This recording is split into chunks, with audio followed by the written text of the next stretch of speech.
अच्छा जी, lecture number क्या है?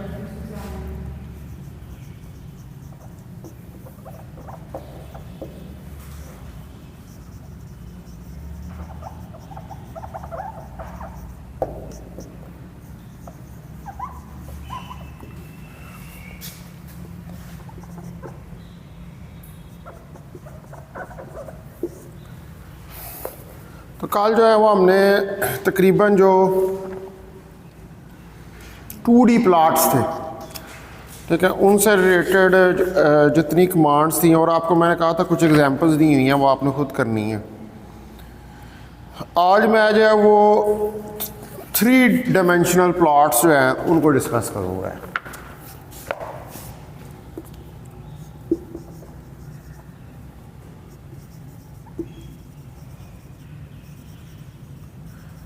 थ्री डायमेंशनल प्लॉट्स, और इसके अंदर होंगे हम सारे वो जो ग्राफिंग फंक्शंस आते हैं,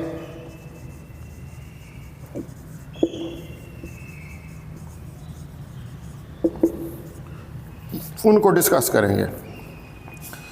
तो 3 डायमेंशनल प्लॉट्स जो होते हैं ये बेसिकली आपको डिस्प्ले करते हैं सरफेस, एक सरफेस को, कि जिसको हम डिफ़ाइन करते हैं इन 2 वेरिएबल्स, यानी कि वो सरफेस के ऊपर जो है वो ग्राफ बना होता है।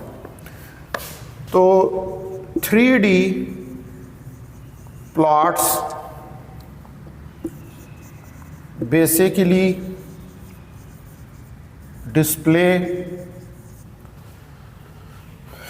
ए सरफेस, एक सरफेस को डिस्प्ले करते हैं डिफाइंड बाय अ फंक्शन, जिसको कि हम एक फंक्शन से डिफाइन करते हैं इन 2 वेरिएबल्स,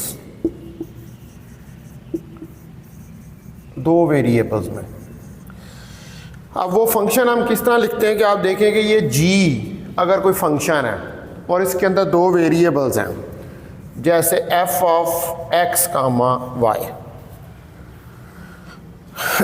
तो g को डिफाइन करने के लिए पहले आपको क्रिएट करना पड़ेगा set of x comma y points over the domain of the function, यानी कि ये x कामा y जो पॉइंट्स हैं इनका एक सेट, जो फंक्शन आप ले रहे हैं उसकी डोमेन में एक पूरा सेट, एक डेटा जो है that you have to create, ठीक है। वो जब डेटा क्रिएट हो जाएगा तो फिर उसके बाद जो है ये इस फंक्शन g को प्लॉट करेगा। अब वो डेटा किससे होता है, उसको कहते हैं mesh grid command.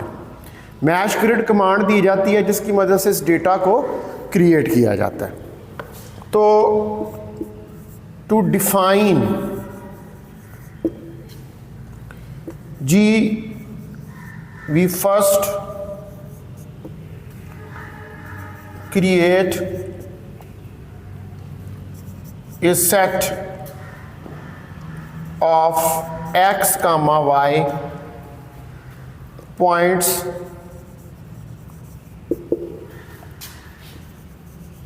over the domain, ये पॉइंट्स आप क्रिएट करते हैं over the domain of the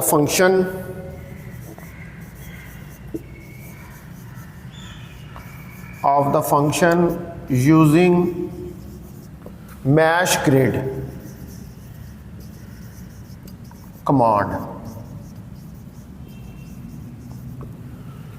और यहाँ पर मैश ग्रिड कमांड जो है उसको इस्तेमाल किया जाता है।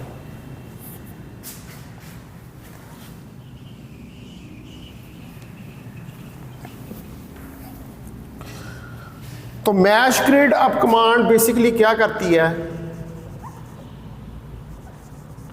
मैश ग्रिड एक्स और वाई अरेज जो होते हैं 3D प्लॉट्स के लिए, x and y arrays for 3D plots.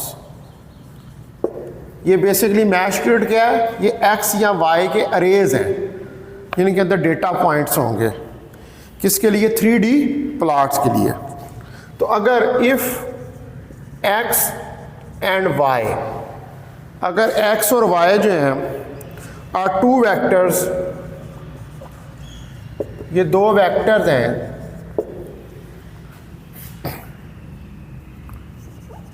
containing a range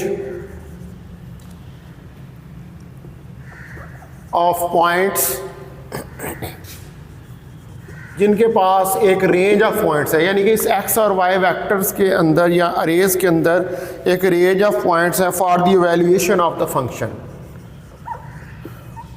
for the evaluation of the function, यानी कि फंक्शन को कैलकुलेट करने के लिए एक पूरा सेट ऑफ पॉइंट्स जो है वो मौजूद है फंक्शन के अंदर। तो x y, अब इसको जब आप लिखते हैं x कामा y, ठीक है जी, that is equal to mesh grid, ये कमांड देंगे जो मैश ग्रिड x कामा y। तो ये आपको क्या देगा, two rectangular matrices returns two rectangular matrices. इसके नतीजे में आपको दो रेक्टेंगुलर मैट्रिसेस जो हैं वो मिलेंगे containing x and y values, जिसमें x और y की वैल्यूज होंगी, ठीक है, containing x and y values at each point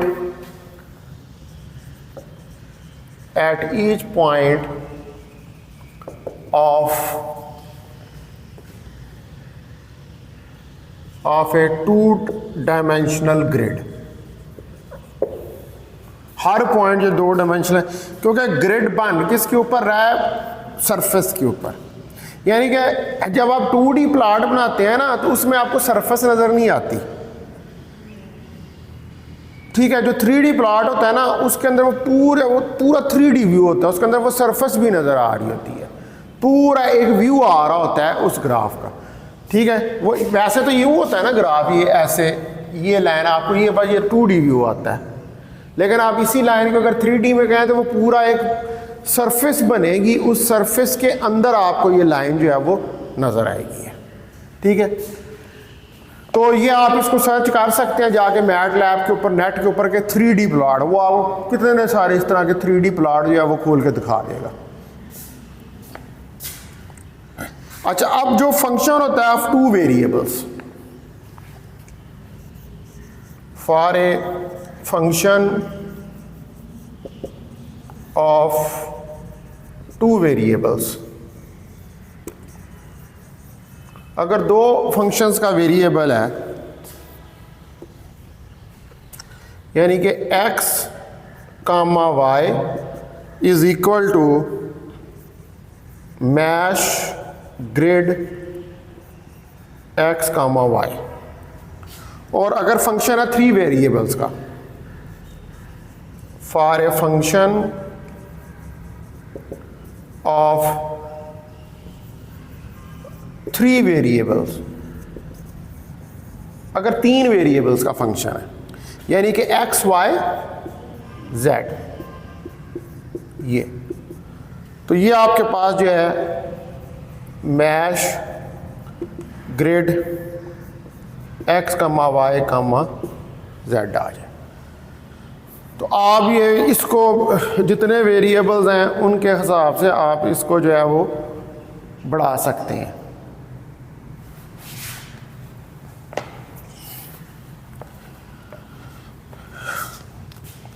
तो जो फंक्शन है आपके पास प्लॉट 3, ये सपोर्ट करता है all the same line size, line style, colour option plot, and you can immediately using the knowledge acquired in the previous chapter. मतलब इसके अंदर प्लॉट 3 एक फंक्शन यूज़ किया जाता है जिसके अंदर कलर की ऑप्शन भी आ जाती है, उसके अंदर लाइन की ऑप्शन भी आ जाती है, लाइन के साइज़ की भी आ जाती है। मैं किस तरह की लाइनें आपने रखनी, जैसे मैंने 2D प्लॉट्स में आपको बताया।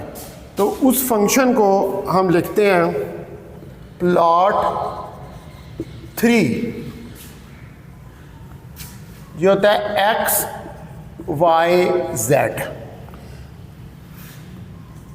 Creates a 3D line plot. ये एक 3D लाइन प्लॉट जो है उसको क्रिएट करता है नंबर 1 के ऊपर।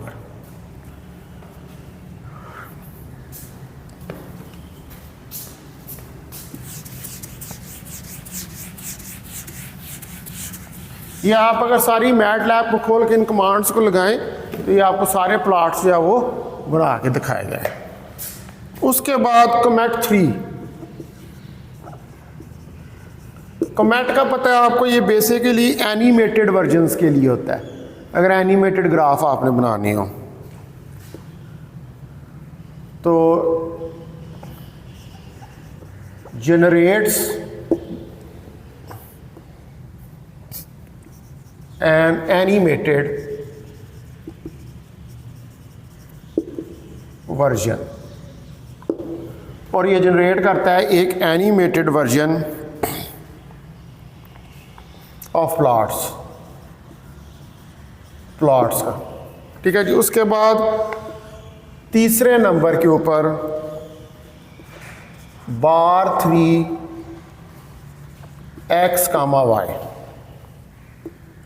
ये जनरेट करता है 3 dimensional bar graph, generates 3D bar graph. उसके बाद चौथे नंबर पे हमारे पास आ जाता है बार 3H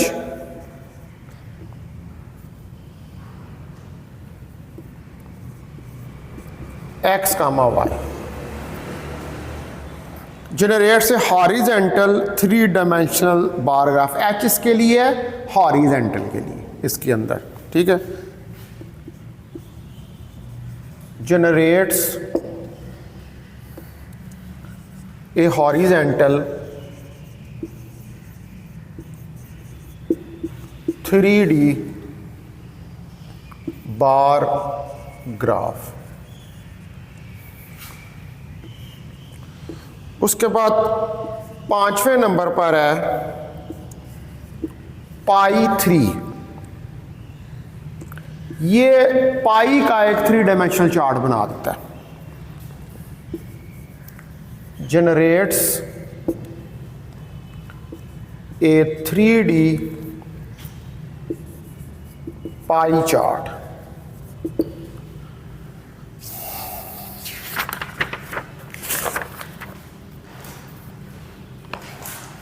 ठीक है। तो ये कुछ कमांड जो है इसके अंदर 3D के अंदर जो है वो आप इस्तेमाल करते हैं।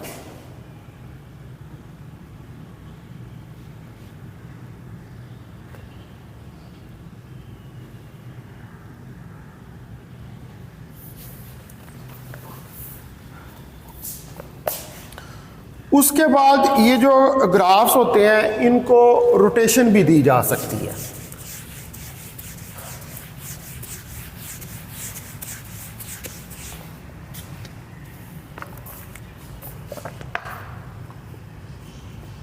Rotation of 3D graphs. तो मैश Z या मैश XYZ, मैश Z और mash XYZ creates a meshed surface। ये एक मैश सरफेस क्रिएट करते हैं प्लॉट, जिसको हम कहते हैं MSHC या MSH Z।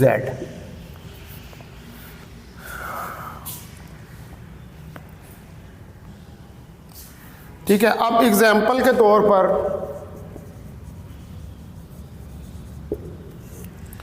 अगर आपके पास A 30, 30 की सरफेस है, तो A कॉलन 15 0.2 स्टार वंस 30, 1 और A 7 कॉलन 0.1 स्टार वंस 1, 30। तो A फिर 15 जो है दैट इज इक्वल टू 1। अब इसको मैश कर दें, मैश ए करेंगे तो ये उसका 3D का ग्राफ बना देगा इस डेटा का।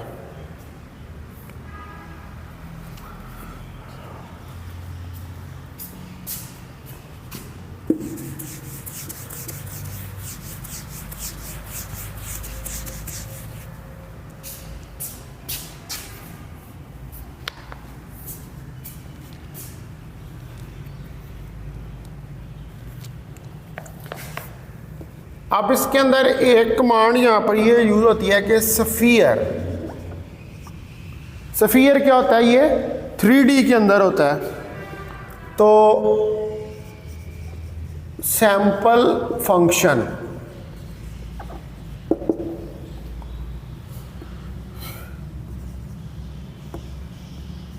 यूज टू डिमॉन्स्ट्रेट ग्राफिंग, यानी कि स्फेरिकल ग्राफिंग या 3D ग्राफिंग को डिमॉन्स्ट्रेट करने के लिए इसको यूज़ करते हैं। एक हो गया। उसके बाद दूसरे नंबर पे सर्फ Z और Surf XYZ creates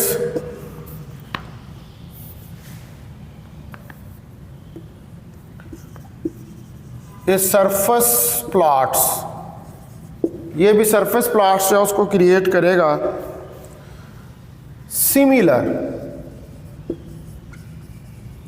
to mash function.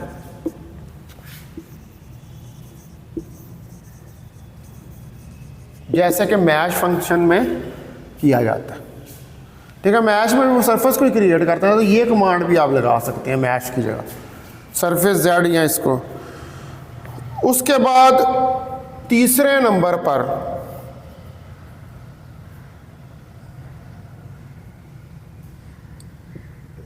अच्छा, इसके अंदर सरफेस जेड सरफेस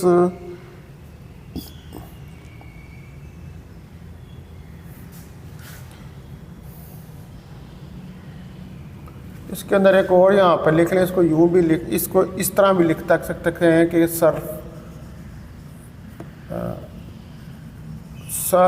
सी, कोई सी दे दें आप यहाँ पर। अच्छा, उसके बाद तीसरे नंबर पर है शेडिंग इंटरप्ट। शेडिंग इंटरप्ट होता है इंटरपोलेशन से, पढ़िए आपने इंटरपोलेशन पहले। Interpolation between the colours used to illustrate the surface. interpolates between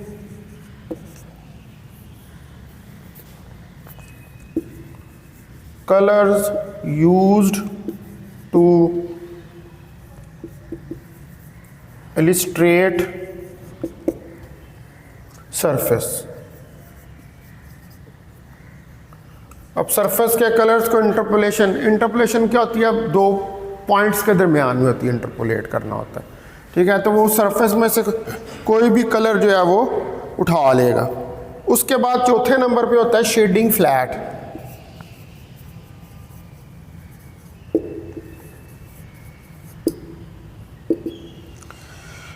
ये जो कलर्स होते हैं ईच ग्रिड सेक्शन के with A solid colour, her grid का जो सेक्शन होता है उसके अंदर जो कलर्स आ रहे होते हैं ये उनको डिस्क्राइब करता है।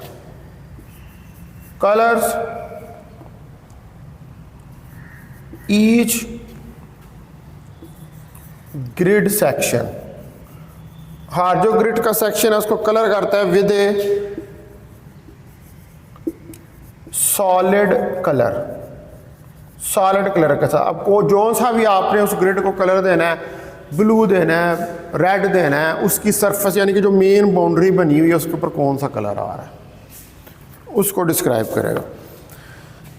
उसके बाद पांचवें नंबर पे है हमारे पास कलर मैप।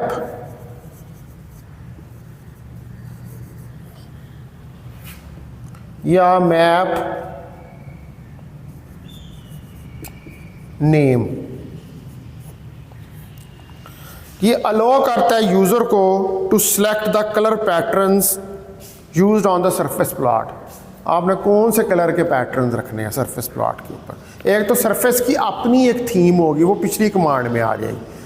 जैसे नहीं होता लैपटॉप होता है उसके पीछे थीम को आप सिलेक्ट करते हैं, फिर उसके अंदर जो या मोबाइल होता है उसके पीछे फिर उसके ऊपर जो आइकन्स आ रहे होते हैं आपने उनको कलर्स देने होते हैं। तो इसमें जो पिछले वाली थीम है वो तो शेडिंग फ्लैट से आ जाएगी, लेकिन अब वो जो उसके अंदर कंपोनेंट्स हैं उनको जो आपने कलर्स देने हैं उसके लिए क्या करना पड़ेगा? कलर मैप वाली कमांड जो है वो आपको देनी पड़ेगी। तो ये आपको क्या बताती है? अलाउज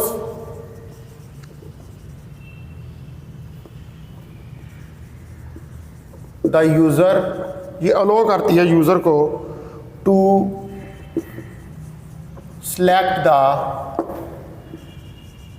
कलर पैटर्न, कि आप कलर पैटर्न जो है उसको सिलेक्ट करें used on the surface plot, जिनको कि आप सरफेस प्लॉट के ऊपर यूज कर रहे हैं। उसके बाद छठे नंबर पे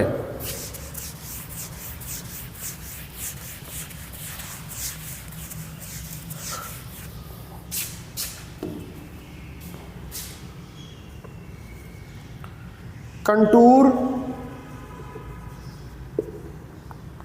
Z और कंटूर XYZ, ये जनरेट करता है a contour plot, generates a contour plot, ये एक कंटूर प्लॉट को जनरेट करता है। उसके बाद सातवें नंबर पे कमांड होती है एक EZ कंटूर F, ये क्या करती है? फिल कर देती है कंटूर प्लॉटर्स को, fill the contour plotter.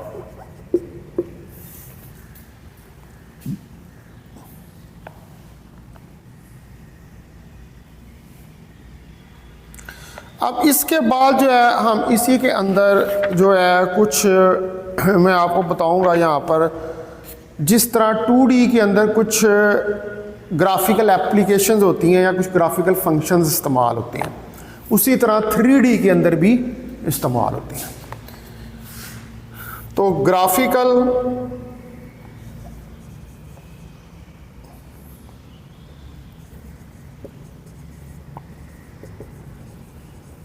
Applications,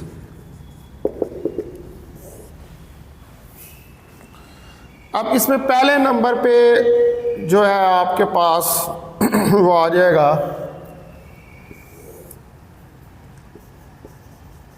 function और डिस्क्रिप्शन। तो नंबर 1 के ऊपर EZ कंटूर, ये कंटूर प्लॉटर होता है, कंटूर प्लॉटर। उसके बाद दूसरे नंबर पर EZ contour F, field contour plotter, F for field, field contour plotter. ये कंटूर प्लॉटर को फिल कर देता है, ठीक है जी। उसके बाद तीसरे नंबर पर EZ mash, mash plotter,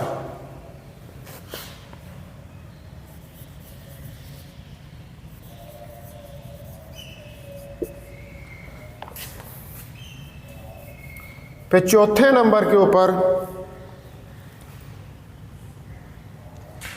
EZ mesh C, combined mesh and contour plotter, C for contour, mesh और कंटूर प्लॉटर्स को कंबाइन कर देते हैं, combine mesh and contour plotters, mesh और कंटूर प्लॉटर्स को कंबाइन कर देता है, ठीक है जी। उसके बाद पांचवें नंबर पे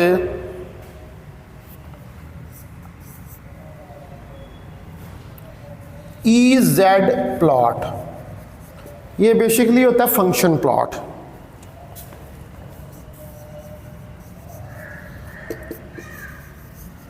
फंक्शन को प्लॉट करने के लिए इस्तेमाल होता है। उसके बाद होता है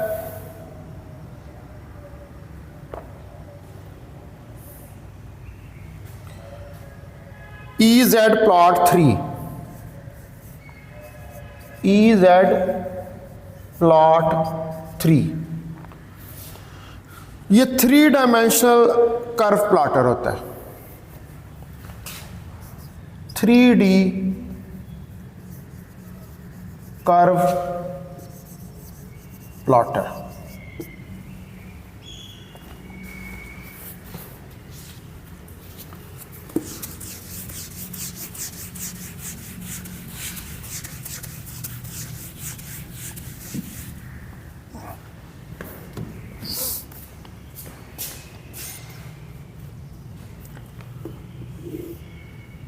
उसके बाद कितने हो गए, 6, 7वें नंबर पर EZ पोलर,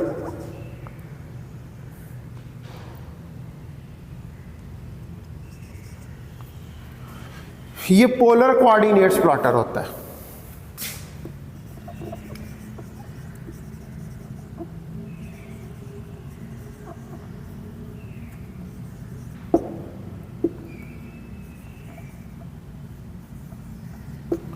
ठीक है जी। उसके बाद 8वें नंबर पे EZ सर्फ, यानी कि सर्फ प्लॉटर,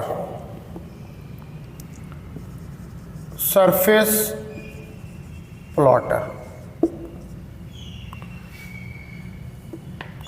उसके बाद 9वें नंबर पर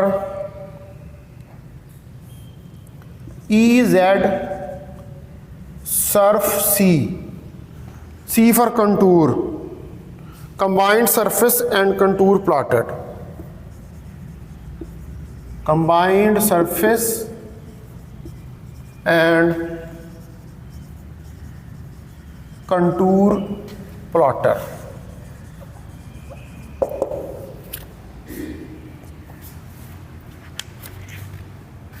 उसके बाद 10वें नंबर पे पीक्स, ये क्रिएट करता है sample of 3 dimensional matrix use to demonstrate, 3D matrix को क्रिएट कर देता है, creates a sample of 3D matrix use to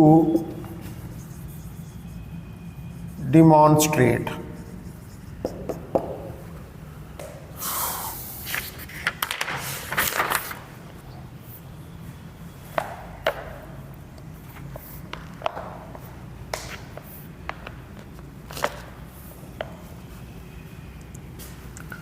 अब इसके बाद हम देखते हैं कि ये कैसे कमांड्स आप इनके ऊपर अप्लाई करते हैं और कंटूर जो होते हैं उनको ड्रा करते हैं।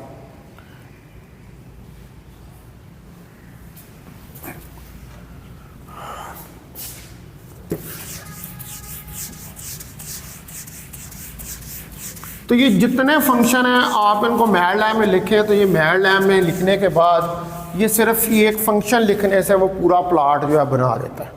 ठीक है, उसको सारा कुछ बताने की ज़रूरत है, बिल्ट इन होते हैं उसके अंदर। अब ड्राइंग कंटूर्स,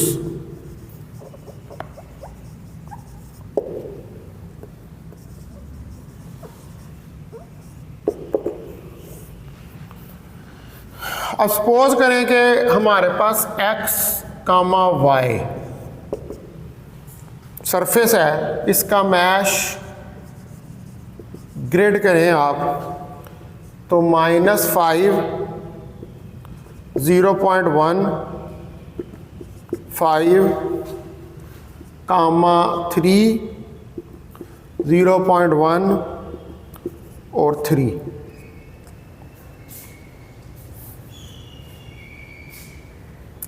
अब यहाँ पर अगर हमारे पास कोई इंडिपेंडेंट वेरिएबल्स हों, इंडिपेंडेंट वेरिएबल्स, तो वो इंडिपेंडेंट वेरिएबल्स अगर आप x और y ले लें तो x dot 2 plus y dot 2 और contour x, y, g, print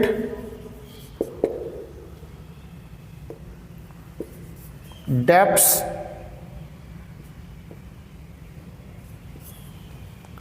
graph dot EPS. EPS ये फाइल फॉर्मेट होता है, जैसे जेपीजी नहीं होता इसी तरह ईपीएस भी होता है, जैसे पीएनजी होता है, इस तरह के मुख्तलिफ फाइल फॉर्मेट होते हैं। तो ये उसको ईपीएस फॉर्मेट के अंदर ग्राफ को कन्वर्ट कर देगा जब प्रिंट करेगा। तो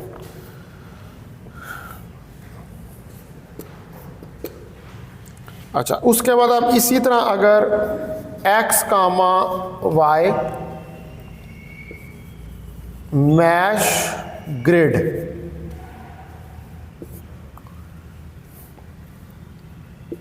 फाइव 0.1 5 3 0.1 और 3। ठीक है, इसी तरह यहाँ पर भी g फंक्शन जो है वो आपके पास आ जाएगा x dot 2 plus y dot 2। अब यहाँ पर अगर आप कमांड दें कि c, h is equal to contour x, y, g, अब इसको कंटूर के अंदर कन्वर्ट कर देगा। तो set h, show text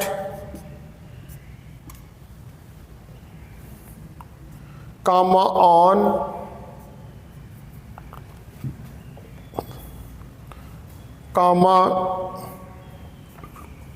text step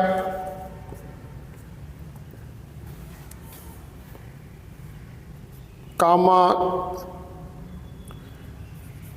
gate, इसके अंदर ब्रैकेट में आ जाएगा H comma level step,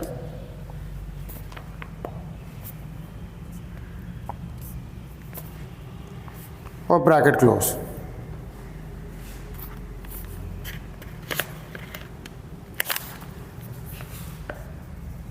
star 2, क्योंकि वहां पर पावर जो है वो 2 से मल्टीप्लाई हो रही है। तो जब आप इसको अब ये दे देंगे तो आपके पास आएगी आगे फिगर, और surf x comma y comma g, फिर आगे आ जाएगी फिगर, फिर उसके बाद g x dot star exponential में अगर इसको ले लें फंक्शन को, minus x dot 2 minus y dot 2, ठीक है। तो फिर surf x comma y comma g, इसको प्लॉट कर देगा।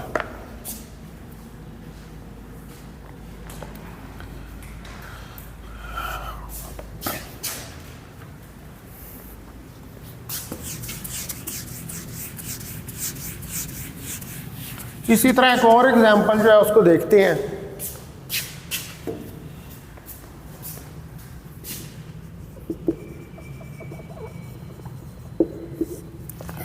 अब आप सपोज करें कि एक्स वाई हमारे पास है मैश ग्रिड, -8 0.5 से 8 तक, R square root X dot square plus Y dot square plus EPS. Format आपको ईपीएस चाहिए। Z sine of R dot slash R mesh Z, figure आ जाएगी, फिर सरफेस सी जेड,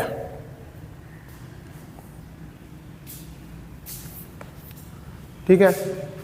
तो कंटूर वाला प्लॉट जो है वो आ जाएगा। अब इसके अंदर जो होते हैं ना ये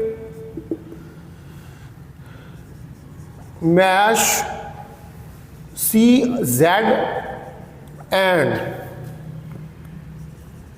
सर्फ सी जेड, ये दोनों कमांड्स जो हैं ये ड्रा करती हैं, draws a 2D contour plot, 2D contour plot को ड्रा करती हैं अंडर द सरफेस, सरफेस के अंदर। कोई भी 3D प्लॉट जो होता है वो सरफेस के अंदर ही होता है हमेशा, इसलिए आप मैश या सरफेस की कमांड जो है वो लगाते हैं। मैश और सरफेस दोनों एक ही तरह की कमांड्स जो हैं वो होती हैं, इन दोनों से जो है वो आपको 3D प्लॉट सरफेस के अंदर जो है वो मिलता है। अच्छा, अब उसके बाद इसके अंदर एक और चीज़ होती है डेटा इंपोर्ट। डेटा इंपोर्ट का मतलब ये होता है कि आप मसलन एक प्लॉट, एक बंदा जो है वो मैथमेटिका के अंदर यूज़ करता है, यानी कि मैथमेटिका में प्लाट करता है।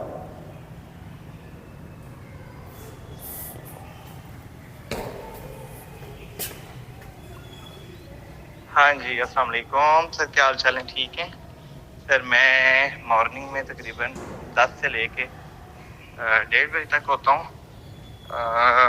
आज मेरे इम्प्लांट के पेशेंट्स हैं, तो अगर आप इवनिंग का रख लेते हैं तो मेरे लिए ज़्यादा सूटेबल होगा, वरना मॉर्निंग में डॉक्टर रबिया अवेलेबल होंगी, मे बी वो आपका फिर चेक कर लेंगी। अगर आपने मॉर्निंग में भी आना है तो कोई इशू नहीं है। Thank you. और अगर मैं फ्री हुआ तो फिर मैं ज़रूर मॉर्निंग में भी देख लूँगा। Thank you.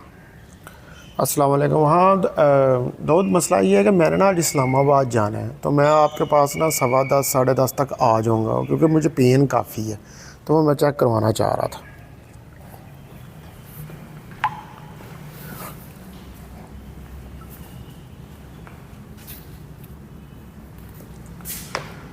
अच्छा, डेटा इंपोर्ट की बात हो तो डेटा इंपोर्ट जो है वो क्या होता है कि आपने मैथमेटिका में ग्राफ प्लाट किया है, ठीक है, उस ग्राफ को आप कन्वर्ट करना चाहते हैं मैट लैब के अंदर, तो उसका डेटा निकाल के उसको मैट लैब में उस डेटा को जो है वो इंपोर्ट किया जाता है, ठीक है। तो अब वो हमने सीखना है कि वो किस तरह डेटा जो है उसको इंपोर्ट किया जाता है।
तो डेटा इंपोर्ट करने के लिए अगर एक फंक्शन है आपके पास, ठीक है, तो इंपोर्ट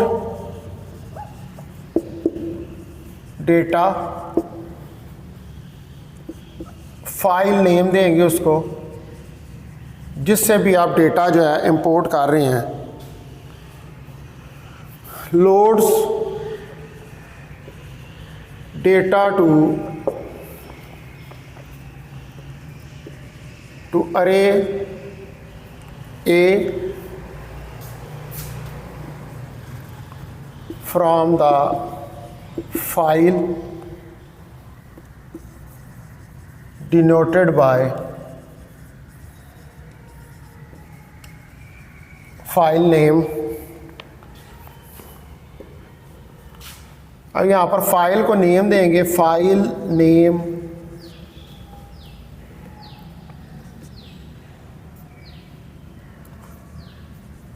स्माइल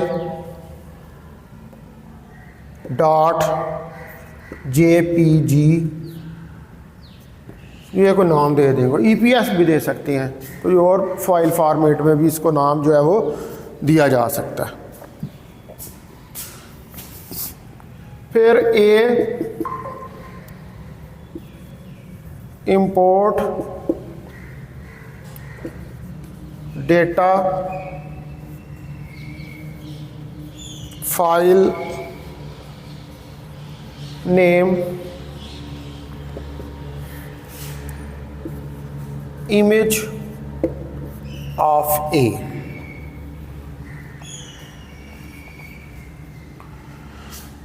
तो अब आप जब इसको रन करेंगे मैट लैब के अंदर, तो इमेज फाइल जो है वो डिस्प्ले हो जाएगी और इसको आपको करंट डायरेक्टरी के अंदर स्टोर करना पड़ेगा।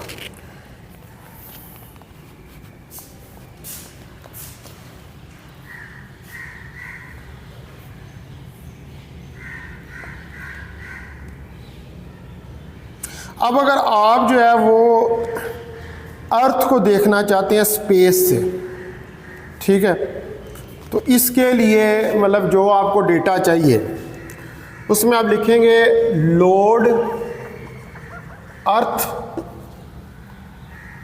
इमेज एक्स के अंदर डेटा होगा और कलर मैप, इसको कलर मैप दिया जाएगा उस डेटा को, और एक्सिस इमेज फिर वो इस कमांड के बाद डिस्प्ले कर देगा।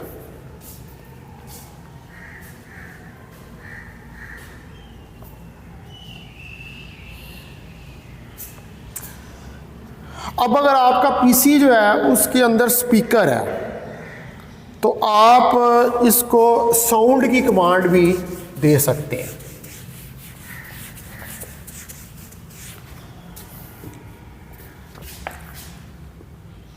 तो उसको देंगे साउंड Y,FS।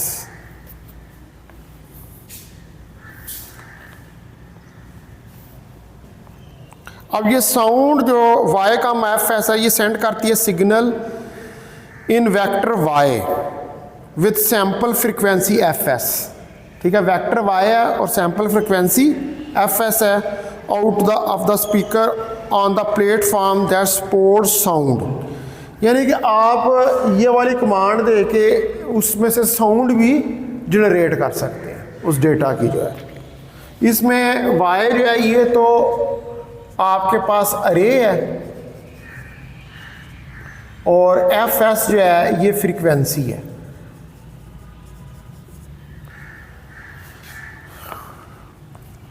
तो अब ये जो साउंड की जो वैल्यूज़ होंगी इनको एक रेंज के अंदर ये ले जाएगा और वो रेंज क्या होगी, वो रेंज होगी -1.0 less than equal to Y less than equal to 1.0 तक। अब इस क्रे से बाहर जो होंगी डेटा होगी वॉइसेस की वो क्लिप्ड हो जाएंगी, उनको वो बाहर निकाल देगा। सिर्फ इस रेंज के अंदर वाला जो डेटा होगा वो आपको आएगा और जो इस रेंज के अंदर जो डेटा जो आपको सुनाई देगा वो स्टीरियो साउंड होगी, मतलब एक अच्छी साउंड जो है वो सुनाई देगी है। कुछ और भी साउंड जो हैं उनके लिए जो है वो मुख्तलिफ़ किस्म की और कमांड जो हैं वो भी यूज़ होती हैं, जैसे चर्प, गोंग,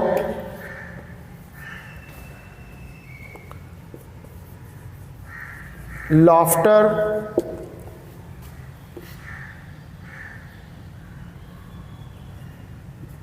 ट्रेन, मतलब ये इन चीज़ों की भी जो साउंड्स हैं उनको आप कर सकते हैं इसी कमांड को दे के। कौन सी? Sound Y,FS। हर एक के लिए आप ये साउंड Y,FS दे के इनकी आवाज़ें जो हैं उनको जनरेट कर सकते हैं।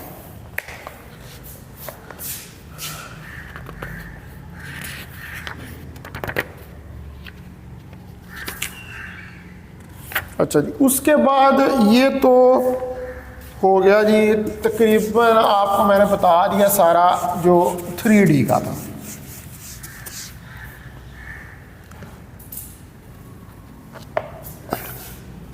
अब आ जाए लेप्लास ट्रांसफॉर्म के ऊपर। तो इसके लिए जो कमांड देते हैं लेप्लास F(t) और सिंबॉलिक STNA। तो लेप्लास ऑफ A कैलकुलेट कर सकता है Laplace T(n), Laplace T(2), Laplace exponential minus a star t, इसी तरह लेप्लास, यानी कि ये वाली कमांड्स देते जाएंगे तो ये सारे ये वाले फंक्शन कैलकुलेट करता जाएगा उस मैटलैब के अंदर। लेप्लास साइन ए स्टार टी और Laplace cause A star T.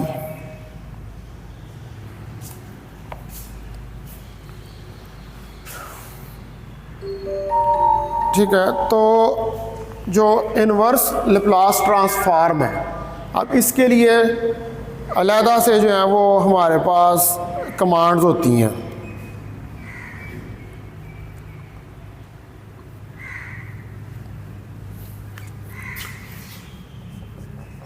The inverse Laplace transform, ठीक है, इसके लिए हम कहते हैं आई लेप्लास एफ ऑफ एस और आई लेप्लास 1/डिवाइडेड बाई एस कैप 3। ये आई लेप्लास की देंगे किसी भी फंक्शन के लिए तो वो उसका इन्वर्स लेप्लास जो है उसको कैलकुलेट कर देगा। उसके बाद the Fourier transform F Fourier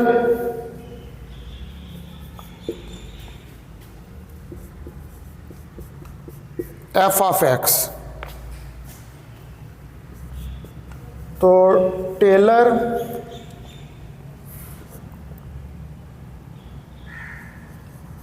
symbolic sine of x comma 10 bracket close, ये 10th ऑर्डर डेरिवेटिव तक जो है वो कैलकुलेट करेगा टेलर सीरीज को।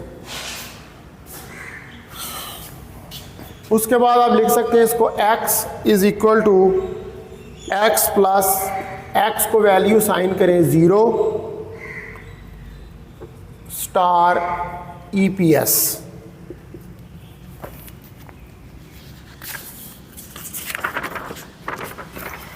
ठीक है। और इसी तरह हमारे पास आ जाएगा यहां से y is equal to sine of x, और y अगर यहाँ पर है आपके पास y dot star y greater than 0, ये क्या कर रहा है, set negative values of sine of x, ये साइन ऑफ x की नेगेटिव वैल्यूज जो उनको सेट कर रहा है।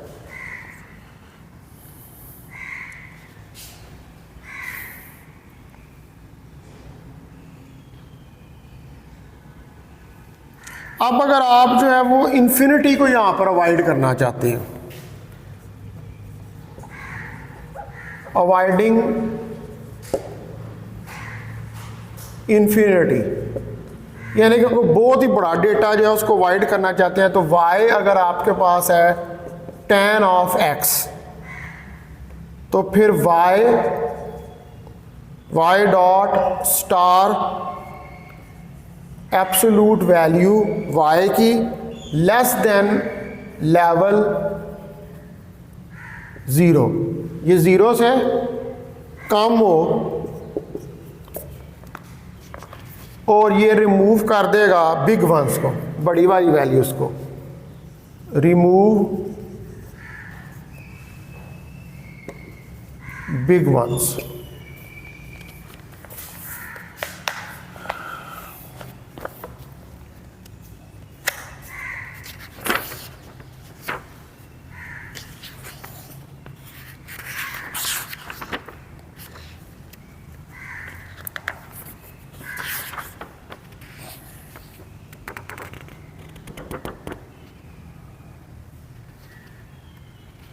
अच्छा, अभी इसके आगे जो है ना, ये अब मैंने यहाँ पर तकरीबन ये इंट्रोडक्शन जो है ना वो ख़त्म हो गया है।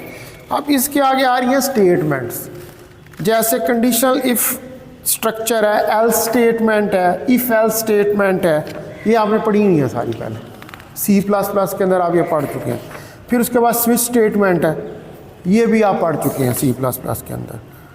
फिर ट्राई एंड कैच स्टेटमेंट है, ये सारी भी आपने पढ़ी है। लूप्स पढ़ी हुई हैं, वाइल लूप पढ़ी हुई है आपने, फॉर लूप पढ़ी हुई है आपने, लॉजिकल डेटा टाइप्स मैंने आपको सारे जो हैं वो पढ़ाए हुए हैं, ठीक है। लॉजिकल ऑपरेटर पढ़ा, स्ट्रिंग अरे, स्ट्रिंग फंक्शंस, ये सारी चीज़ें जो हैं ये यू हैव ऑलरेडी स्टडीड, इनको आप पढ़ चुके हैं, ठीक है। डेटा टाइप का comparison, numerical to string convergence,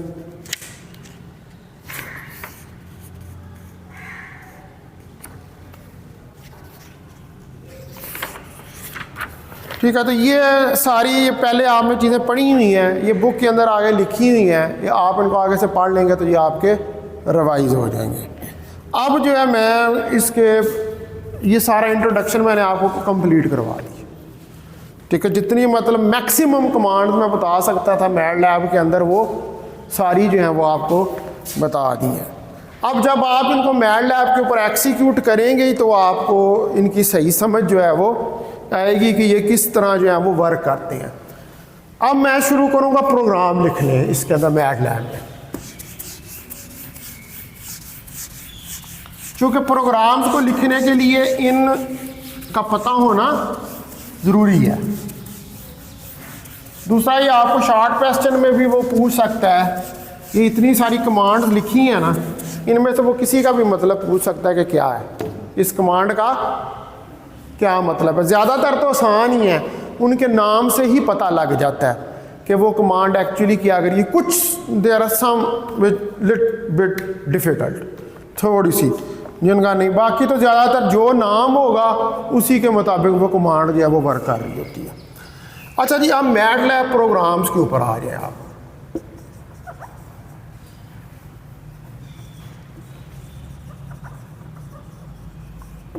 अच्छा, ये जो मैटलैब प्रोग्राम्स है ना, ये इसलिए पढ़ने बड़े ज़रूरी है कि actually they are related to simulation models.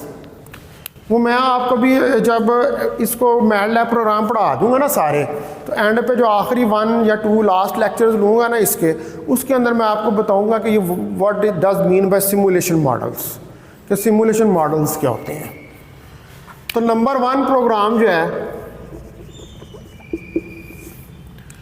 वो है कि a program to plot V2 and I2 and V1 and I1, यानी कि करंट और वोल्टेज का ग्राफ प्लॉट करना है। और program to plot V2 and I2 and V1 and I1। तो इसका प्रोग्राम कमांड प्रॉम्प्ट जहाँ पे विंडो ओपन होती है मैटलैब की, उसका ये निशान आता है। इंटरवल दें H 0.01, R की वैल्यू दे दें 30, V1 की वैल्यू दें 15, V2 0, H इंटरवल 20 और I1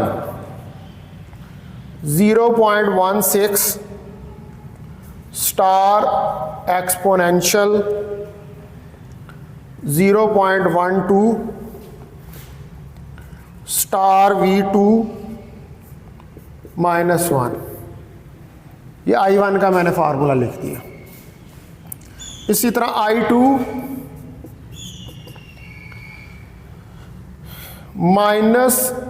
-V2 ओवर R और प्लस V1 ओवर R। अब आपने क्या करना है, इनको प्लॉट करना है। तो ये 2D प्लॉट बनेगा, तो आपको 2D प्लॉट की कमांड देनी पड़ेगी। मैं आपको कमांड पढ़ा चुका हूँ वो वाली, ठीक है, प्लॉट की। तो आप देंगे प्लॉट, कमांड देंगे V2 I1 कामा। अब उनको लाइनों को आपने किस तरह की बनानी है और क्या कलर देना है, ठीक है, वो आप देंगे यहाँ पर। तो आप देखेंगे इसको हम क्या देते हैं कि ये R डॉट डैश, यानी कि रेड कलर, और डॉट डैश टाइप आपकी लाइन होगी V2 I1, और दूसरी लाइन B और डैश होगी। तो आपके पास ग्राफ के अंदर दो लाइनें आ जाएंगी, ठीक है, क्या आ जाएंगी, दो लाइनें आ जाएंगी। ये देखिए इस तरह का ग्राफ बनेगा।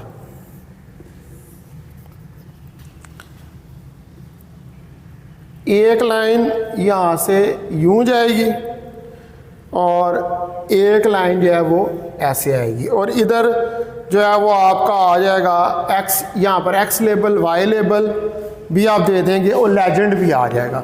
लेजेंड भी दे देंगे यहाँ पर कि आपने I2 V2 या I1 V1 क्या रखे, उसका लेजेंड। अच्छा, ये प्लॉट हो जाएगा। अब एक्स लेबल, एक्स के ऊपर आपके पास क्या है, वोल्टेज है। X label voltage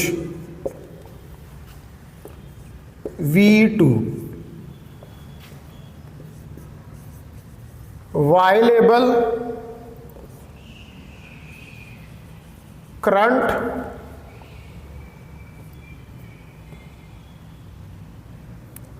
I1 and I2, ठीक है जी। ग्रिड ऑन, वो ग्रिड लाइंस आ जाएंगी ये ऐसे, ठीक है जी। ये वाली ग्रिड ऑन कर देंगे तो ग्रिड लाइंस जो हैं वो आ जाएंगी। और फिर लेजेंड दे दें, लेजेंड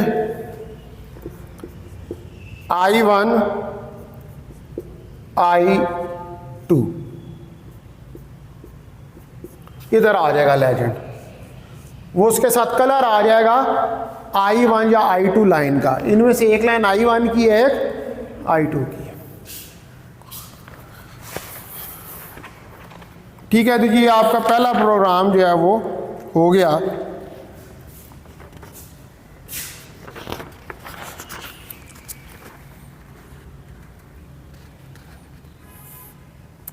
अच्छा, उसके बाद प्रोग्राम नंबर 2 है, show that the greater number among A and be using if statement.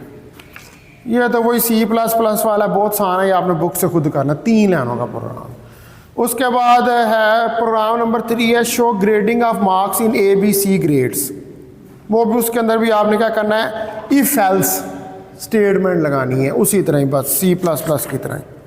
उसके बाद प्रोग्राम नंबर 4 है, इसमें भी ऐसी है, take an input of marks M and show the relative grading. Simple वही फिर इफ एल्स स्टेटमेंट लगनी है। उसके बाद प्रोग्राम नंबर 5 है, show that number between 0 and 100 that are only divisible by something using for and if loops. इसके ऊपर if और फॉर लूप्स लगा के करना है। ये मैं 5 तक ही आगे से प्रोग्राम नहीं कर रहा, क्योंकि ये बिल्कुल आसान है, आपने पहले C++ में किया हूँ। मैं अब आऊँगा प्रोग्राम नंबर 6 के ऊपर, जो कि करने वाला है।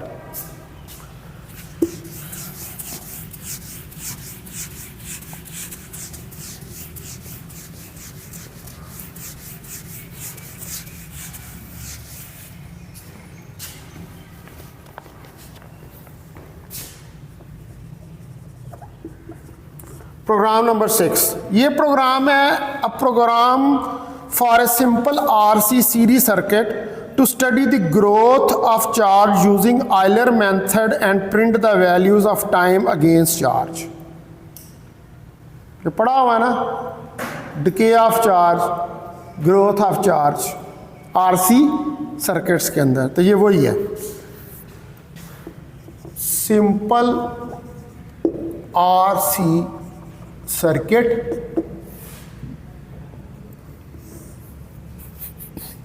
और आयलर मेथड से आपने क्या करना है, ग्राफ प्लाट करना है, ग्रोथ ऑफ चार्ज यानी कि करनी है। तो ग्रोथ ऑफ चार्ज कैसे पता चलेगी आपको, ग्राफ प्लाट करेंगे चार्ज और टाइम के दरमियान,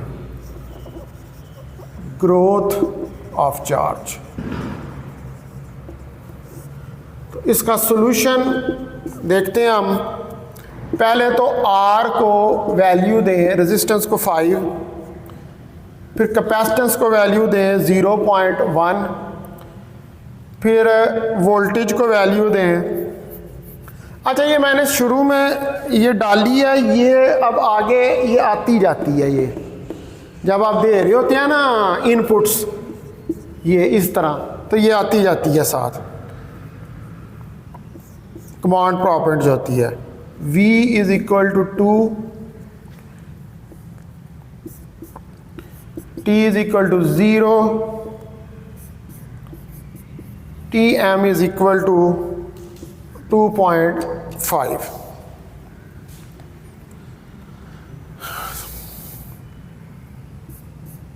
X step 0.01,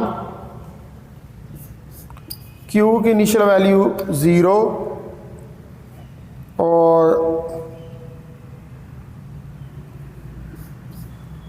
IL variable is equal to 1। ये मेरा सारा इनपुट आ गया। अब मैंने इसमें टाइम मैक्सिमम ले लिया ना, शुरू के अंदर वेरिएबल डिफाइन किए। तो इस टाइम को लेने की वजह से मुझे वाइल लगाना पड़ेगा इसके ऊपर। While t is equal to less than equal to Tm, और TA ये IL वेरिएबल आ जाएगा इसके अंदर, that is equal to Q। और अब फार्मूला जो होता है इसका, I is equal to V minus Q over C slash R। ये फार्मूला आप जानते हैं, पढ़ा हुआ है ना इलेक्ट्रिसिटी मैग्नेटिज्म के अंदर। तो Q is equal to Q plus I star H, और T is equal to T plus H, और IL variable IL plus 1। And बस यहाँ तक फार्मूले लिख दिए आपने। अब अगला काम क्या करना है, प्लाट करना है इसको। यहाँ तक कैलकुलेट कर देगा फार्मूला लगा के।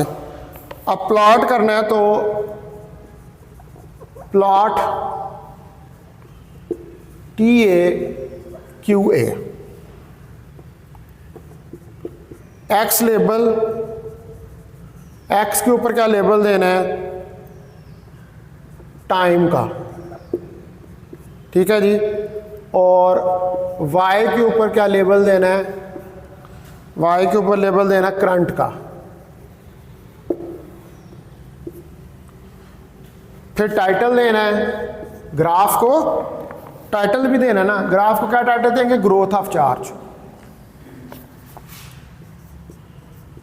टाइटल ग्रोथ ऑफ चार्ज, इसको आप कहेंगे ये ग्रोथ ऑफ चार्ज है। फिर टेबल, जो वैल्यूज जनरेट होंगी उनका टेबल बनेगा, कामा 1,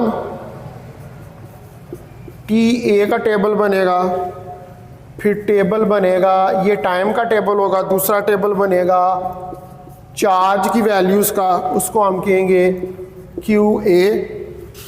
फिर डिस्प्ले होगा जिसमें टाइम होगा और चार्ज होगा,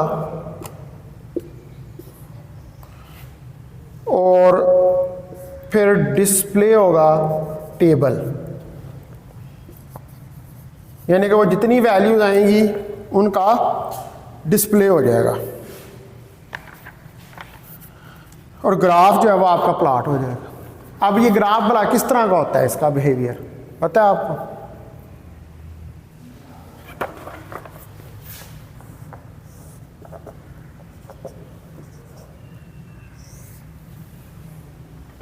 ये इस तरह का ग्राफ होता है। या जब करेंगे ना ये मैटलैब में प्रोग्राम रखेंगे तो बिल्कुल इस तरह का ग्राफ प्लॉट हो जाएगा। ठीक है, अच्छा जी, उसके बाद प्रोग्राम नंबर 7 के ऊपर आए आप। अब आप देखेंगे ये प्रोग्राम कितना आसान है लिखना एज कंपेयर टू C++। अगर अब आपको कहा जाए कि इसको C++ में लिखो तो उसको तो हर चीज़ बतानी पड़ेगी। फिर दूसरी बात है कि इसमें तो प्लाट की कमांड्स कितनी आसान है, वहाँ पर तो प्लाट करने में मुसीबत पड़ जाएगी यार। यानी कि ये जो आपने कितनी लाइनों का बना, ये प्रोग्राम टोटल 10-12 लाइनों का बन गया। ठीक है, तो अगर इसको C++ में लिखें तो ये कितने का बनेगा? ये आपने आज काम करना है। आपने इसी प्रोग्राम को आपने उसको कहना है AI को कि मुझे इसका C++ में ज़रा प्रोग्राम लिख के दो, यही वाला। वो देखो कितनी लाइनों में लिख के देता। अच्छा जी, उसके बाद आने प्रोग्राम 7 के ऊपर। ये है a program to study radio active decay of nuclei by plotting and printing against numbers of nuclei. Radio active decay का प्रोग्राम है, रेडियो एक्टिव डिके। ठीक है जी, और इस तरह के T हाफ लाइफ है जो कि 8 साल है। N0 नंबर है एटम्स का इनिशियली जो, और टाइम T के ऊपर, और इसके बाद 5 से 50 साल गुजरते हैं और उसमें हर साल के गुजरने में 0.5 ईयर्स की इंक्रीमेंट है। ठीक है, यानी कि यहाँ पर आप देखें कि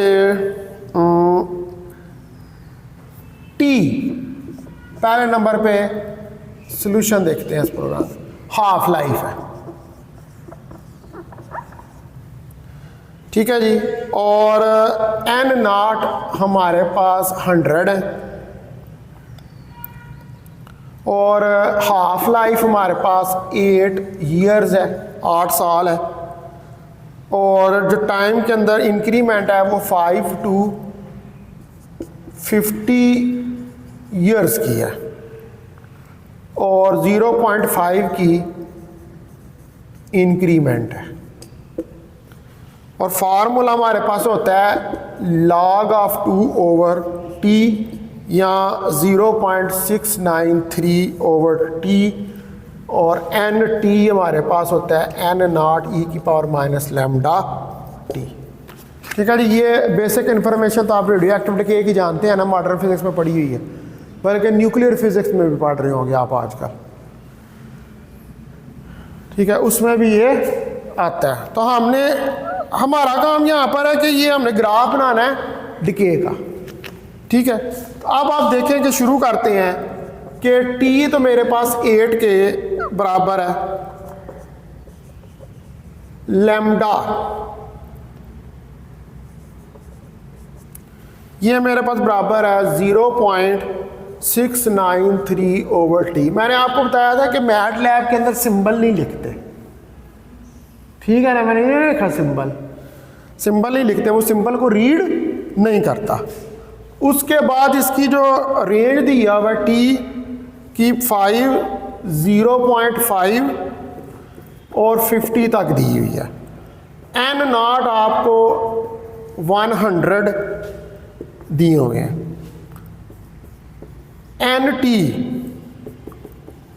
N0 star exponential minus lambda star t, ये फार्मूला आ गया। अब प्लॉट t कामा nt, t और nt को, टाइम t और nt जब टाइम पास कर जाए उस पर प्लॉट करें तो x लेबल, जो x लेबल है वो मेरे पास टाइम t का आ जाएगा और y लेबल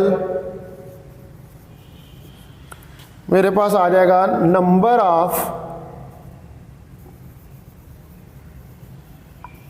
न्यूक्लियाई, कि कितने हमारे पास नंबर ऑफ न्यूक्लियाई हैं। अब टाइटल भी देना पड़ेगा इसको, सारी बातें प्लॉट कर रहे हैं तो टाइटल रेडियो एक्टिव डिके दे देंगे। टाइटल रेडियो एक्टिव डिके, इसको हम टाइटल दे देंगे। उसके बाद ग्रिड कर देंगे ऑन, और ग्राफ आपका प्लॉट हो जाएगा। ठीक है जी। किस तरह का आएगा ग्राफ है जी, इधर टी इधर नंबर, तो बताएं जी मुझे ग्राफ कैसे आएगा। ऐसा आ जाएगा, तो डिकेइंग ग्राफ जो है वो आपके पास आ जाएगा।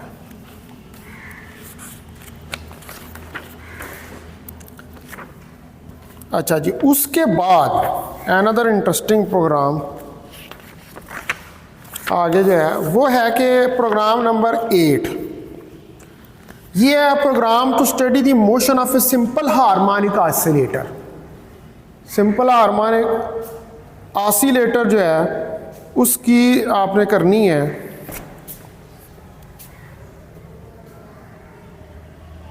हाँ जी, अस्सलाम वालेकुम सर, कोई इशू नहीं है, आप चक्कर लगा लीजिएगा, मैं इंशाल्लाह देख लेता हूँ सर। Thank you. अस्सलाम वालेकुम, बहुत बहुत शुक्रिया। मैं बस ये आ रहा हूँ आपके पास 10:30 तक इंशाल्लाह।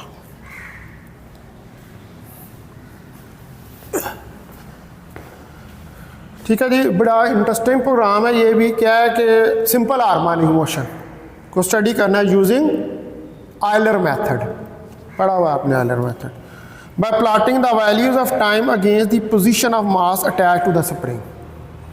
ठीक है जी, यानी कि आपने किसके दरमियान ग्राफ प्लॉट करना है, टाइम और एक्सेलरेशन के दरमियान ग्राफ प्लॉट करना है।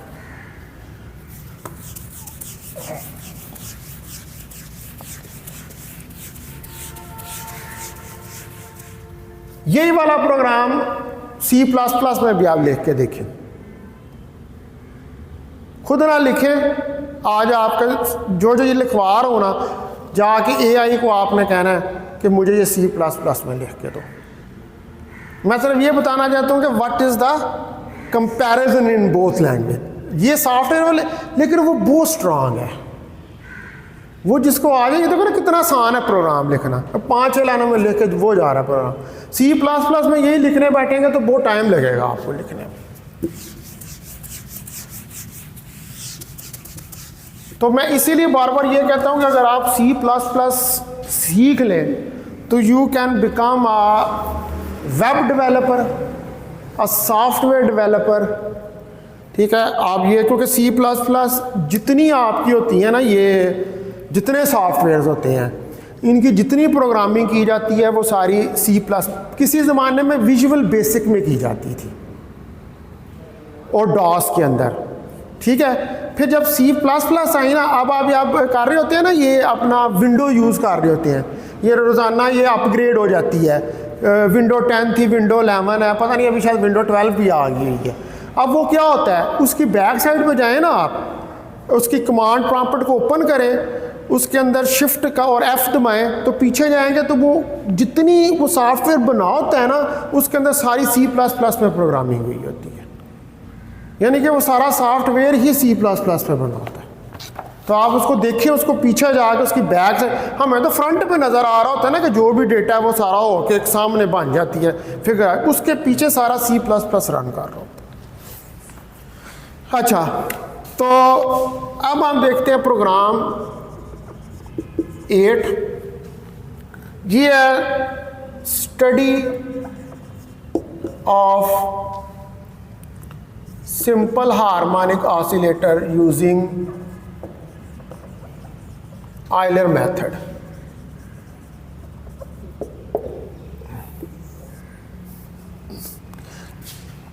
अब देखें कि हमारे पास जो सिंपल हार्मोनिक ऑसिलेटर का बेसिक फार्मूला है वो तो यही है ना कि A is equal to minus k over m x, और ये होता है A is equal to minus omega square x के, और ओमेगा स्क्वेयर जो है वो के ओवर एम के बराबर होता है।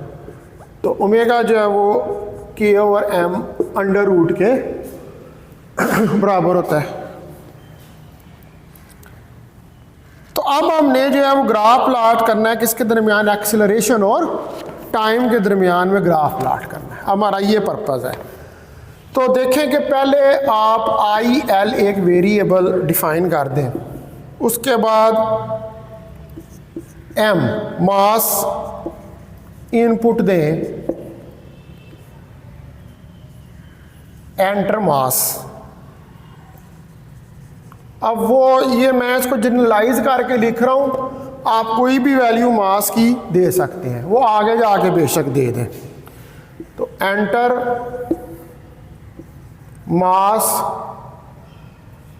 m इज इक्वल टू 10, यानी कि यहां पर आप 10 भी लिख सकते हैं।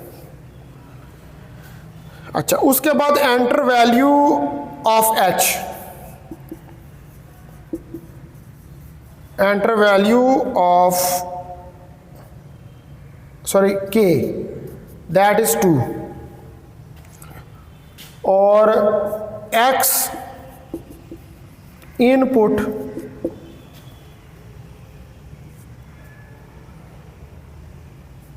x, तो यहां पर x को 5 दे दें, ठीक है, ये x 5। उसके बाद v इनपुट वेलोसिटी की, v, ये v को यहाँ पर दे दें वैल्यू ऑफ 20। उसके बाद t, टाइम की input, enter time, value time को दे दें enter time t is equal to 0।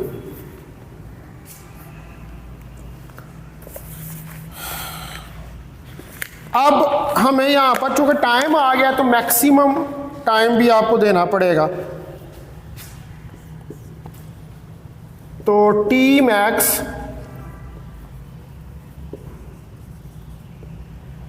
Is equal to input enter t max.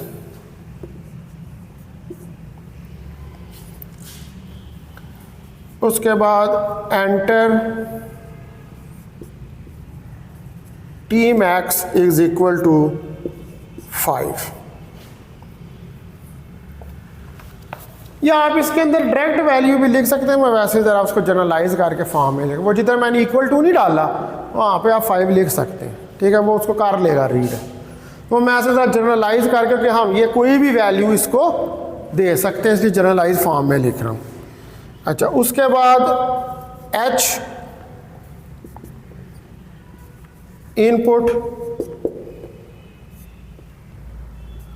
Enter h, तो एंटर h 0.1। अब इसका, अब चूंकि मैक्सिमम आपने कर दिया तो इसके ऊपर क्या लगेगी, वाइल लूप। तो वाइल लूप अगर लगाएं तो while t less than equal to t max, ठीक है। अब t a I L is equal to t, x a I L is equal to x, और v a I L is equal to v. ये सारे वो index form में आ गए।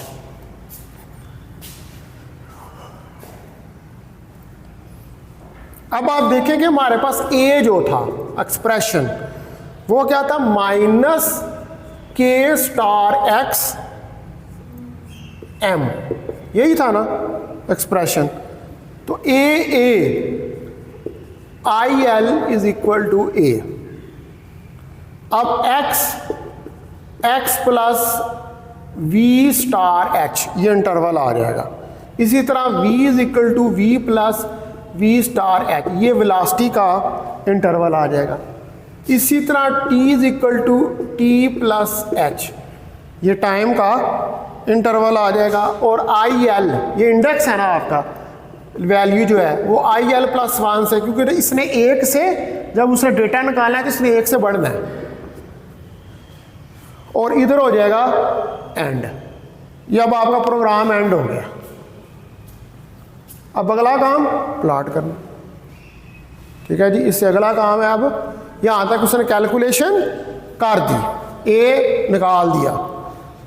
अब उससे नेक्स्ट आपने क्या करना है, अब आपने प्लॉटिंग कमांड्स जो हैं वो देनी है।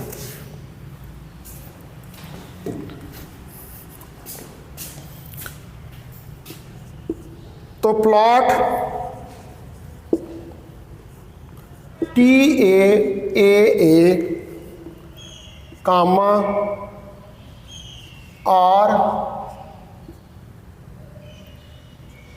ये दो लाइनें, ठीक है।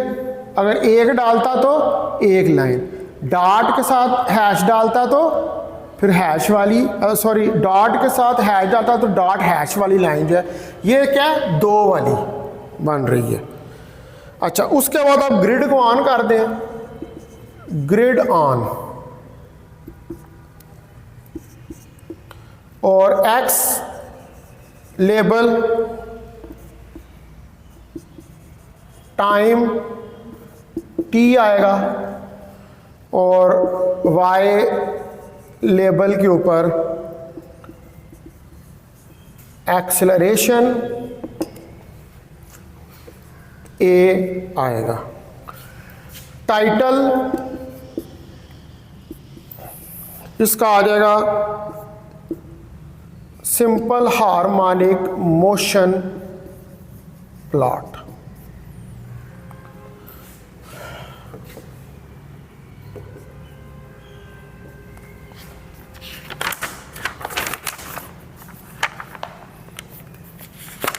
तो ये किस तरह का प्लॉट आएगा भाई,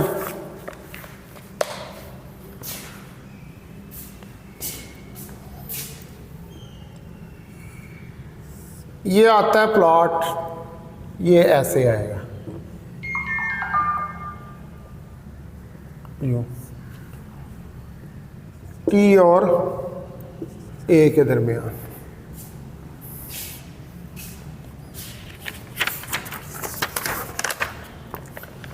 अच्छा जी, उसके बाद another very interesting program, a program for plotting velocity against height. Velocity को हाइट के अगेंस्ट जो है वो आपने प्लॉट जो है वो करना है।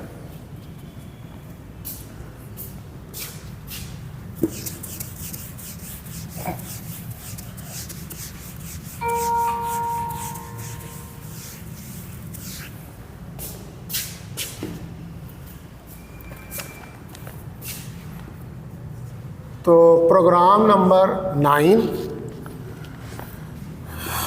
प्रोग्राम फॉर प्लॉटिंग वेलोसिटी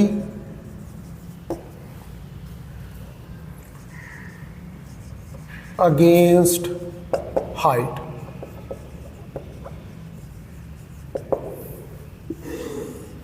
अगर वेलोसिटी को आपने हाइट के अगेंस्ट प्लॉट करना है। अब यहाँ पर जो हमें चीज़ें दी हुई हैं, पहले तो थीटा दिया हुआ है 50 डिग्री टू 80 डिग्री, जी दिया हुआ है 9.8 यूनिट्स ग्रेविटी की वैल्यू, वेलोसिटी दी हुई है 12, 15, 18, 21, 24। हाइट का फार्मूला प्रोजेक्टाइल का v² sine of theta over 2g। Increment जो है वो 10 डिग्री की है और सब प्लॉट को यहाँ पर हम यूज़ करेंगे। इंक्रीमेंट 10 डिग्री, यूज़ सब प्लॉट। ठीक है जी, ये सारा आपको इनिशियली जो है वो चीज़ें बताई गई हैं।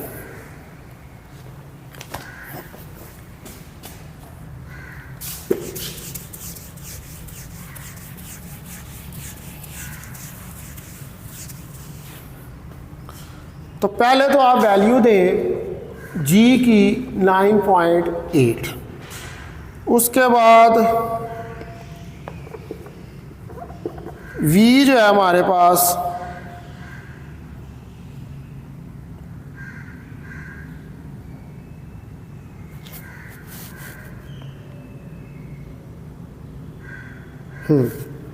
बारह 3, 24। ठीक है जी, उसके बाद थीटा I1 और वेरिएबल I को 1 कर दिया और थीटा यानी कि angle theta is equal to 50, 10 से 80 और A यहाँ पे आ जाएगा थीटा स्टार पाई ओवर 180। ये मैंने किया उसको डिग्री को रेडियन में कन्वर्ट करने के लिए। तो अब यहाँ पर आपके पास h जो है हाइट वो आ जाएगी v डॉट का square star sine of a divided by 2 star g। ये एक्सप्रेशन आ गया। अब आपके पास सब प्लॉट v कामा h के आएंगे। तो x लेबल पे वेलोसिटी v, y लेबल पे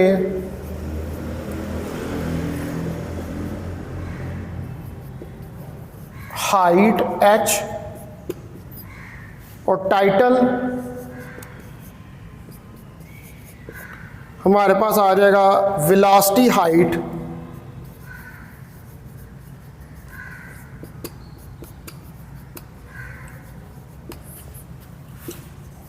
ग्राफ। उसके बाद ग्रिड ऑन, ठीक है जी, और i को इंडेक्स को i+1 और एंड।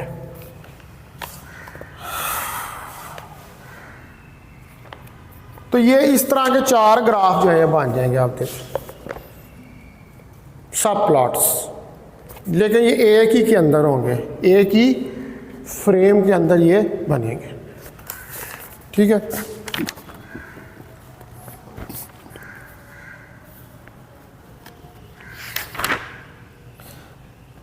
अच्छा उसके बाद आगे एक प्रोग्राम है 10 find a star b, b star a dot star a and b dot star for 2 given matrices a2 multiply by 3ab। ये आसान सा है, ये आपने 10वां खुद ही कर लेना।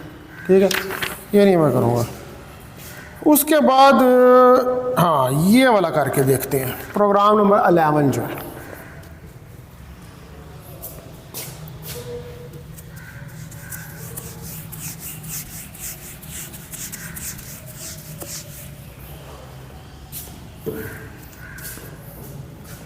प्रोग्राम नंबर 11, ये write program for calculating current I and power P for a given value of voltage V and resistor R। यानी कि आपने कैलकुलेट करनी है current and power P। To calculate current I and power P, ठीक है जी, इसको calculate करना है। अब आपके पास जो रेजिस्टेंस है R, इसकी इनपुट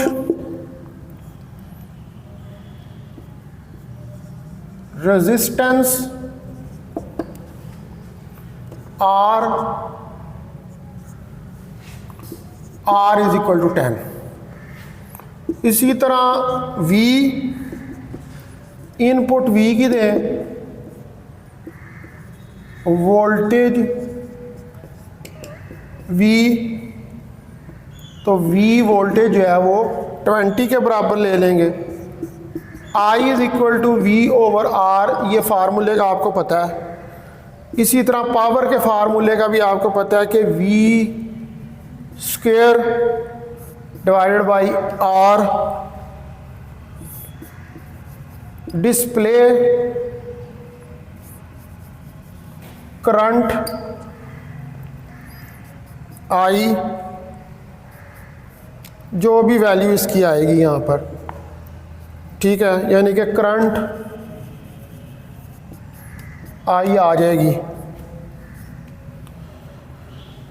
तो डिस्प्ले करेंगे I को, तो आपके पास आंसर आ जाएगा 2।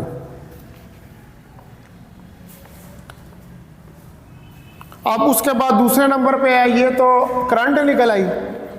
उसके बाद आउटपुट के ऊपर दूसरे नंबर पे हमारे पास आ रही है डिस्प्ले पावर। आपने ऊपर फार्मूले लिखे हुए हैं, P, तो पावर P डिस्प्ले P और इसकी आउटपुट 40 आ जाएगी। ठीक है, ये आप बेशक कैलकुलेट करके देख लीजिएगा। उसके बाद है प्रोग्राम नंबर 12, फिर बहुत आसान है। टेक 2 अरे C and D and divide its corresponding elements and store values in an array F। एक अरे लिखना है, उसके अंदर वैल्यू, तो 3 लाइनों का प्रोग्राम, ठीक है, ये आप खुद कर लेंगे इसको। उसके बाद प्रोग्राम नंबर 13 and 14, ये भी बहुत आसान है। Initialize an array of 10 elements and find its minimum and maximum sum, product, length, average and sort the array in ascending order। ये सिर्फ आपने क्या करनी है, कमांडें लगानी है, सम, सॉर्ट, वो करके वो सारा अरे को सॉल्व कर देगा। उसके बाद प्रोग्राम नंबर 14, फॉर अबव सम अरे फाइंड द इंडेक्स नंबर और precision of maximum minimum elements. इसमें भी आपने इंडेक्स नंबर दे के मैक्सिमम और मिनिमम जो वो अरे होगा उसके अंदर जो एलिमेंट्स हैं उनको कैलकुलेट करना है।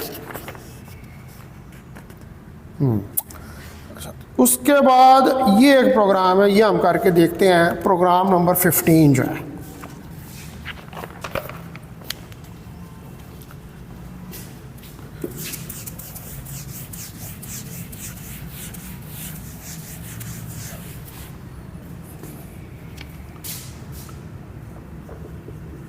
Program 15, write a program to find corresponding heights, total height, maximum and minimum height. ठीक है, program to calculate heights, total height,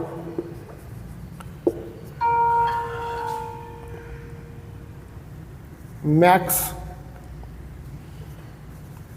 minimum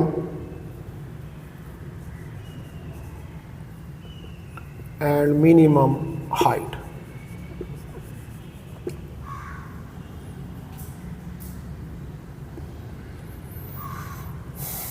और एवरेज हाइट।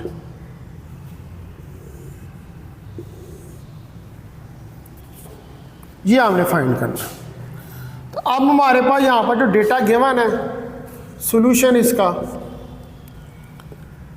h आपको दिया हुआ है 1/2 GT²। यहाँ पर g जो है 9.8 मीटर पर सेकंड के बराबर है। t जो है इधर दिया हुआ है अरे में 5, 10, 20, 24। और आपने यहाँ पर यही शो करना है कि h जो है वो एक अरे भी है। तो पहले नंबर पे आप इसको इनपुट्स दें, g = 9.8 आ जाएगा। उसके बाद t भी आपको दिया हुआ है 5, 10, 20, 24। फिर हाइट आपको दी हुई है 2 star t dot star t divided by 2। Display कर दें h को, तो ये आपके पास कुछ यूँ आएगी h 1.0 e प्लस 3 स्टार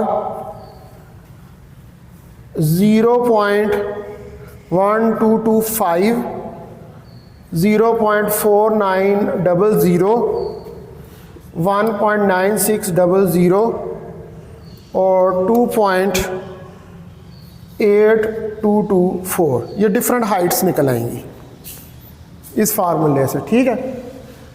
अब इसमें से आपने मैक्सिमम, मिनिमम, एवरेज ये सारी हाइट्स निकालनी है। तो इसमें से निकालें पहले मिनिमम हाइट। तो इसका आंसर आपके पास आ जाएगा 22.5000।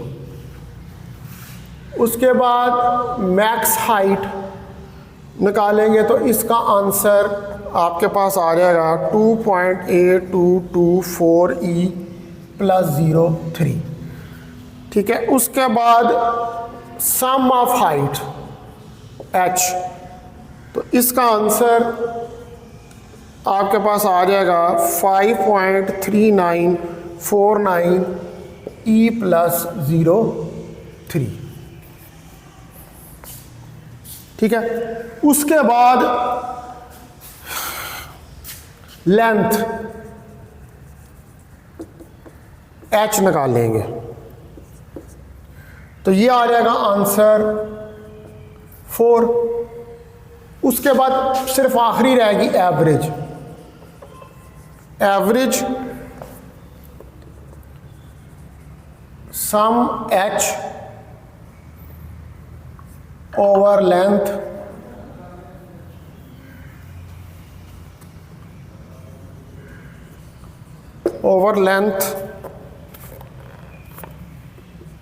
ऑफ h, ठीक है। इसका आंसर 1.3487 प्लस 003 ये आ जाएगा।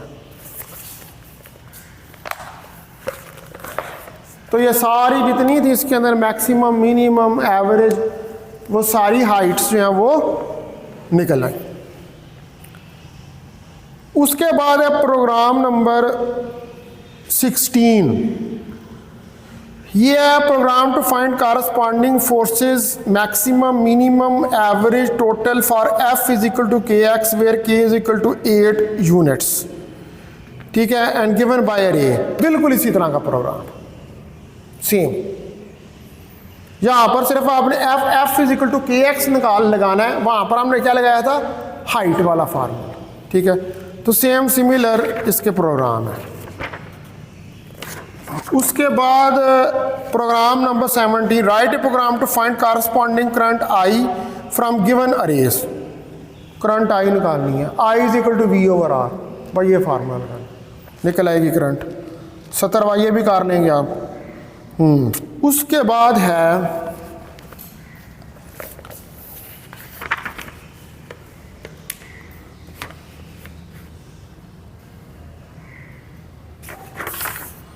Solve the following equation using MATLAB. ठीक है, हमारे पास ये प्रोग्राम नंबर 18 करने लगा मैं।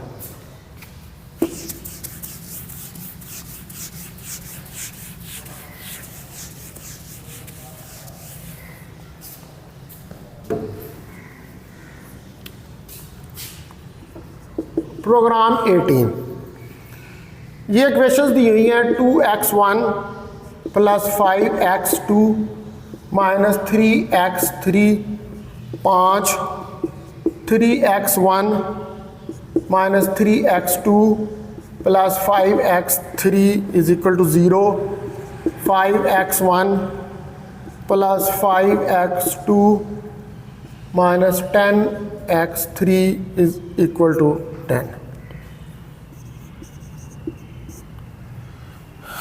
तो यहाँ पर अब आपको ये जो अरे है ए, ये दिया हुआ है 2 5 - 3 3 - 3 5 और 5 5 - 10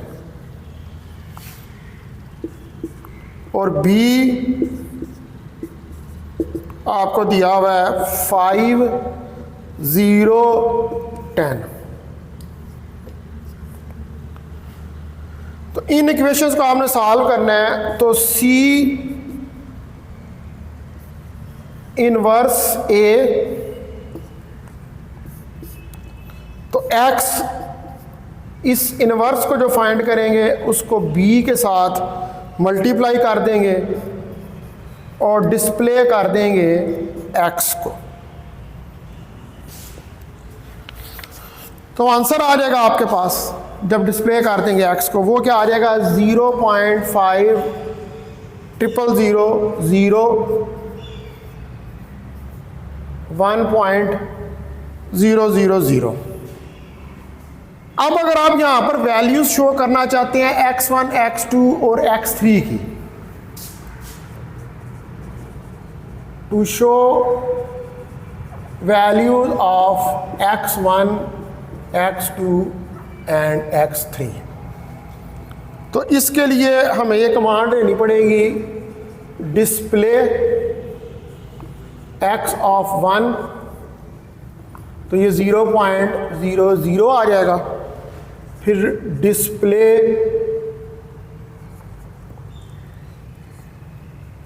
x ऑफ 2, तो ये 0 आ जाएगा। और फिर डिस्प्ले x ऑफ 3, तो ये 1.000 आ जाएगा। वो सारी x1 x2 की अलग-अलग वैल्यूज निकल आएंगी। इसके बाद बिल्कुल इसी तरह का प्रोग्राम है आगे, program number 19, solve the following equation using Cramer rule in MATLAB. इसी तरह इक्वेशंस दी हुई हैं, क्रैमर रूल लगा के आपने, क्रैमर रूल के फार्मूले का आपको पता किताब में सॉल्व हुआ है ये, वो क्रैमर रूल लगा के आप इसको सॉल्व कर लेंगे। ठीक है जी। अब मैं जो है नेक्स्ट टाइम जो है वो आपको करवाऊँगा, अभी मैं लेक्चर यहाँ पर रोक रहा हूँ, मैंने कहीं जाना है, तो 19 तक मैंने आपको बता दिए। 19 तक नोट कर लें, कल वाले लेक्चर में कहाँ से शुरू होगा 20 प्रोग्राम्स।